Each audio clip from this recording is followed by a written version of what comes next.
Praise the Lord. The best wishes to you and your family members in the name of God. దేవునికి మహిమ కలుగును గాక. దేవుని నామం పేరిట మీకును మీ కుటుంబ సభ్యులందరికీ శుభాభివందనములు. Today God's promise. ఈరోజు దేవుని వాగ్దానము. ఇబ్బంది కొలిమిలో నిన్ను పరీక్షించి తిని. యెషయా గ్రంథము 48వ అధ్యాయము 10వ వచనం. I have chosen thee in the furnace of affliction. Isaiah 48 chapter 10th verses. ప్రియమైన సహోదరి సహోదరులారా, ఈ ఉదయకాల సమయంలో దేవుడు మనందరితో ఈ వాగ్దానం ద్వారా మాట్లాడుచున్నాడు. అదేమనగా, ఇబ్బంది కొలిమిలో నిన్ను పరీక్షించి తిని.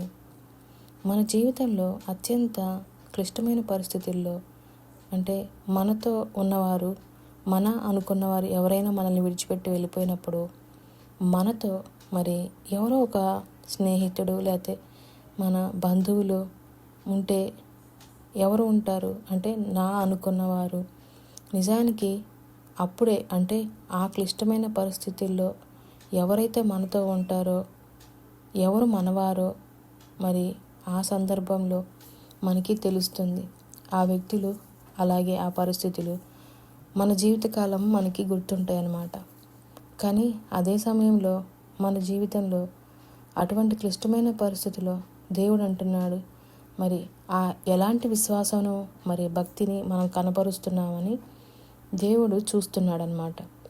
అబ్రహాము గారు మరి ఒకగానొక కుమారుణ్ణి బలి ఇవ్వడం ద్వారా మరి తన యొక్క విశ్వాసాన్ని, అంటే ఇబ్బంది కొలిమి తనకి ఆ యొక్క తన కుమారుని బలి ఇవ్వాలనే ఆ కొలిమి యొక్క లాంటి పరీక్షను దేవుడు పెట్టినప్పుడు మరి అబ్రహాం గారు ఎక్కడా కూడా మరి తన భక్తిని కానీ తన విశ్వాసాన్ని కానీ మరి కోల్పోలేదు. దేవుని యందు నిరీక్షణ కలిగి విశ్వాసం ఉంచి దేవుడు ఏదైతే చెప్పాడో దాన్ని తప్పకుండా మరి అబ్రహాం గారు పాటించారు. ఆ విధంగా నడుచుకున్నారు. ఆయన వెళ్ళమన్న చోటకి వెళ్ళాడు. మరి ఒక్కగానొక్క కుమారుడు అంటే మనకెంతో ప్రేమ ఉంటుంది మనకైతే. కానీ అబ్రహాము గారు దేవుని మాటకు విధేయత చూపించి తన విశ్వాసాన్ని, తన భక్తిని కనపరిచాడు. కాబట్టి అలాగే మరి దావీదు గారు చెయ్యని తప్పుకి సౌలు గారి చేత తరమబడ్డాడు. ఇలాగా మరి యేసేపు గారు కూడా చెరసాలలో ఉన్నప్పుడు మరి ఎంతగా మరి చేయని తప్పుకి ఆయన కూడా శిక్షని అనుభవించాడు. కానీ ఎక్కడా కూడా వారి యొక్క విశ్వాసాన్ని, భక్తిని కోల్పోలేదు. దేవుని యందు నిరీక్షణ కలిగి ఉన్నారు. మరి అలాంటి సమయంలో వారు కనపరిచిన విశ్వాసాన్ని మనము కూడా కనపరచాలి. ఇబ్బందుల కొలిమిలో మరి అగ్ని వంటి శ్రమలు మనకి దేవుడు మన ఆ యొక్క పరీక్షల్లో మనం నిలబడతామా లేదా మన విశ్వాసము దేవుని ఎదుట కనపరుస్తామా లేకపోతే లోకం వైపు మరి వెళ్ళిపోతామా అని దేవుడు చెప్తున్నాడు.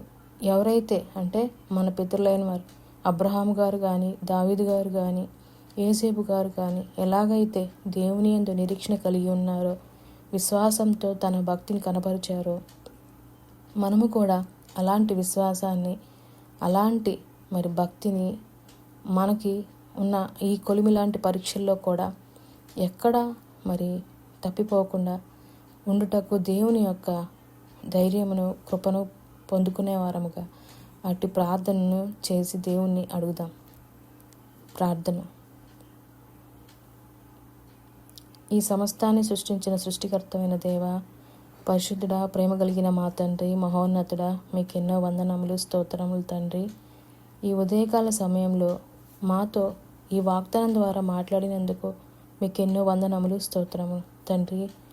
నిజమే తండ్రి, మా విశ్వాసాన్ని, మా భక్తిని మరి ఇబ్బంది కొలిమిలో మీరు పరీక్షించినప్పుడు నిలబడే వారముగా మా పితరులైన వారు అబ్రహాము గారు, దావీదు గారు, యేసేపు గారు ఎలాగైతే మరి కనపరిచారు, అలాంటి విశ్వాసమును, భక్తిని మేము కూడా కనపరిచే వారముగా నీ యందు నిలిచి ఉండి భాగ్యమును దయచేయమని, అటు కృపను దయచేయమని యేసయ్య అతి పరిశుద్ధ నామమున అడిగి వేడుకొని ప్రార్థించుకొని పొందుకొని ఉన్నాము తండ్రి.